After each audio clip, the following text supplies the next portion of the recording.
This is Red Carpet Flies, news on the fly, bringing you daily, unique, and interesting entertainment, celebrity, and luxury news for October 29th. Sex and the City revival star promises she isn't replacing Samantha. Earlier this year, HBO revealed that a Sex and the City reboot series titled And Just Like That was coming to HBO Max sans Cottrell's Samantha Jones. Helmed by Michael Patrick King, the new installment of Sex and the City will feature numerous characters from the original series and introduce a fresh batch of diverse cast members. In a report by Screen Rant, Sarah Jessica Parker revealed that there will be 4 new women of color joining the HBO reboot. One of those new characters is Lisa Todd Wexley, played by newcomer Nicole Ari Parker, and SJP assures fans that Wexley will not be replacing Samantha Jones. Major plot details of And Just Like That remains under wraps, and Samantha's absence is explained as simply moving on from friendships. However, Parker recently offered some insight on the series and revealed that some storylines will revolve around race. I love Sex and the City. Back when I was in college, my ex-boyfriend bought me the whole box series, which I thoroughly enjoyed and devoured. And when my bestie/roommate came to visit me in New York, we went on the Sex and the City bus tour, which included a stop at Magnolia Bakery, and we got to drink a Cosmo. I am excited to see what's in store for this reboot, and I like the added diversity which lacked in the original series. I feel like I'm a combination of Carrie, Charlotte, and Samantha. I blaze my own trails like Carrie. I can be a bit naive sometimes like Charlotte, but I got a lot of chutzpah like Samantha. I am ready for this series! A stone bought at a flea market turned out to be a 34-carat diamond worth $2.7 million. An exceptionally rare 34-carat stone whose owner believed it was a cheap piece of costume jewelry has been valued at over $2 million. The giant gem, which is about the same size as a dollar coin, belongs to a woman in her 70s living in northern England, as reported by the BBC.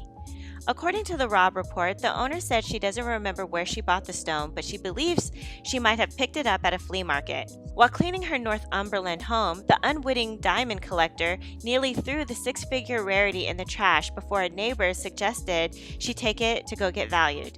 Mark Lane of Fittonby's Auctioneers told the BBC the rare gem had been in a box along with her wedding band and a number of low-value costume jewelry items.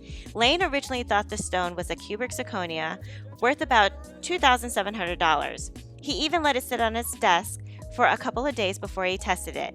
To great surprise, the diamond machine lit straight up. The brilliant cut beauty was then sent to experts at the HRD Diamond Grading Laboratory in Antwerp, Belgium, who confirmed it was indeed a 34.19-carat diamond worth $2.7 million.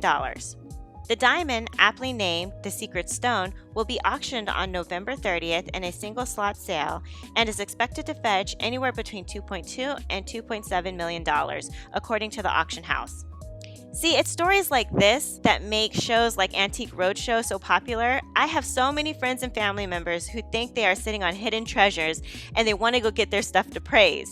Could you imagine throwing out a $2.7 million diamond thinking it was costume jewelry? Elvis, who's been dead for 44 years, has a new whiskey and rye. Elvis is in the building.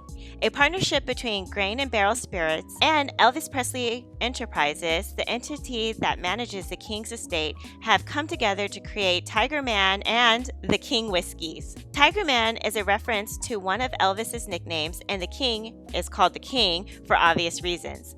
Both whiskeys are bottled at 90 proof. These are sourced whiskeys, a rye and Tennessee whiskey specifically, and are blended by a team of experts and bottled in Tennessee. A little shout out to Elvis's home, and partially a function of efficiency for the South Carolina-based company, Grain and Barrel. The mash bill of the Tennessee whiskey, called Tiger Man, lists the spirit as 80% corn, 10% rye, and 10% malted barley. And given its distinction, it must have been charcoal filtered before barreling, also known as the Lincoln County process. The nose is a bit thin and sharp, although there is a hint of spice, fresh apple, along with a touch of nuttiness and vanilla. The King Whiskey is made up of MGP's 95% rye mash bill. The nose is peppery and spicy, followed by notes of chocolate, espresso, and stone fruit on the palate. The two new sourced whiskeys cost $50 each and features Elvis' name and a picture of the king of rock and roll. TCB is emblazoned on the neck label, a reference to the phrase taking care of business used by Elvis and his Memphis Mafia. Elvis is making money even while he's dead. Drake is spotted rocking a custom $2.2 million Richard Mille watch. The certified lover boy just added another priceless timepiece to his collection. According to the Rob Report, on Thursday night, celebrity jeweler Dave Bling shared photos of him and the rapper, who turned 35 on Monday, on Instagram. The point of the post wasn't to show off that they were just hanging out. He also wanted to display the new timepiece he helped secure for the MC, an almost entirely see-through Richard Mille. The image shows a Richard Mille watch with a case made of sapphire crystal, making it basically see-through. Hawk-eyed horophiles identified the watch as a Richard Mille RM056, which was the world's first production watch with a sapphire crystal case when it was introduced in 2012.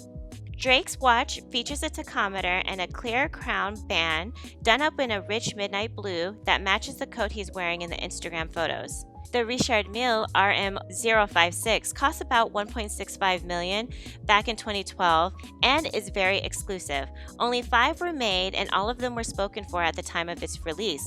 So one can only imagine how much it set Drake back to get this watch 9 years later.